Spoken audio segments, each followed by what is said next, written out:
There are only 2 cupcake ATM machines in the entire world, and we have one right here in Chicago. The Flames just dropped to the Bulldogs with a devastating loss. Hayden Hughes missed a buzzer-beater layup, leaving the score 61-59. Meanwhile, better news for Brandon Young. He did start against Seton Hall, but some of his other teammates did not. For some, the month of May means spring and flowers, but for some athletes, this month can possibly change their life.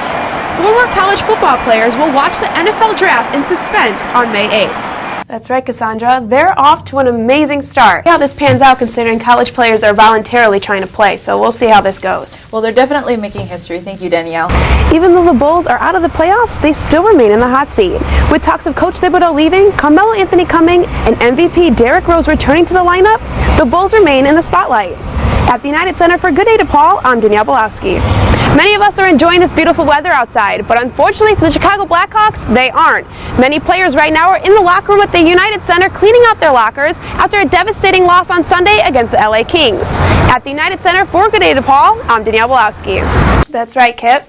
The DePaul women's basketball team was on fire as they blew past Villanova. 3 Blue Demons scored in double figures. Check it out. DePaul's game plan tonight was set the pace of the game and have great energy. The Blue Demons did just that.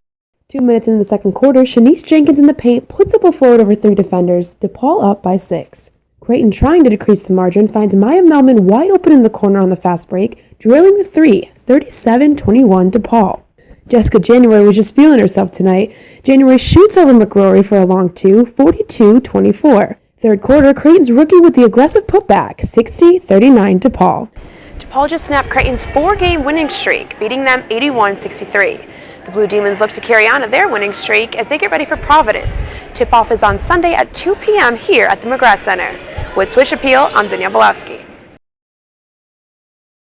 Does an athlete's sexuality really affect the way he or she plays? Top athletes like Jason Collins, Wade Davis, and now Michael Sam prove that even though they might not fit in with their sexuality, they definitely fit in with their skills.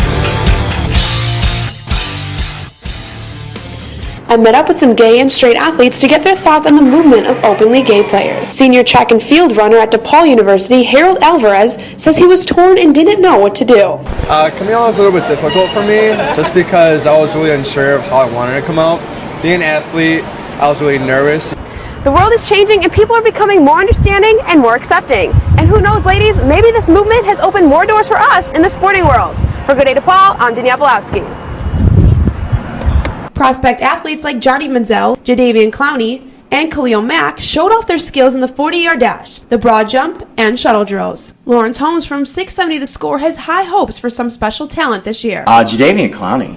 So I'm really looking forward to him. I hope that the Bears draft Calvin Pryor. Was there anything special being said during the halftime that made you guys come out on such like a huge spark for the third quarter? We just tell them that you got to keep it up, don't give them no confidence because they really good transition team. Hey guys, I'm here with quarterback Anthony Ionati. Coach said in the beginning of the game that he wanted to start fast and finish faster. Explain the pace that you have in your team now and what more you have to do to get faster going. The start of the game didn't really go the way we wanted to offensively. We shot ourselves in the foot there a couple times. Ionati, you guys are going up against the 3rd-ranked team in the CIF. Explain how big this second half is going to be for you guys. Oh, it's huge. We had a great first quarter. Second and third quarter didn't see too much, and then the fourth quarter we had some quick end of the game touchdowns. What made it so difficult for us to score today? Well, we had a situation in the first quarter where we were running with this football team.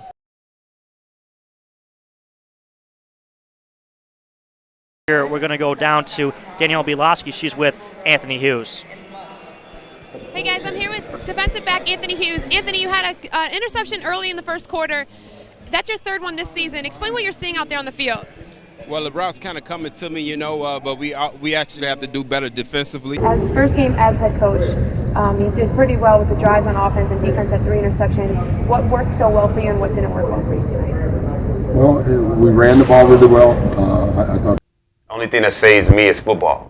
Eagles defensive back Anthony Hughes grew up in one of the most violent cities in Chicago, Inglewood. Every day could be a challenge depending on where you're headed to, what neighborhood you're in. Unless you're at your home, that's the only time that you feel like you're 100% safe. But other than that, Anthony Hughes feared his life many times when going from 63rd and Perry to 103rd and Elizabeth, which resulted in him cutting class and his grades dropped dramatically. Hughes was featured on ESPN's Top High School Recruits, and D1 offers started flowing in. I was honored to play a few years with Anthony Fresh here. It took me a while to get to where I am right now, just because of my grades. I was looked at as one of the top players in high school. April 9th is coming up, and we just invited them to the game. How does it feel to know that at least 20 kids are coming in to cheer you on, and how ready are you for game day? That just pushes my fire, you know. Like, I already was excited for this upcoming season and every game.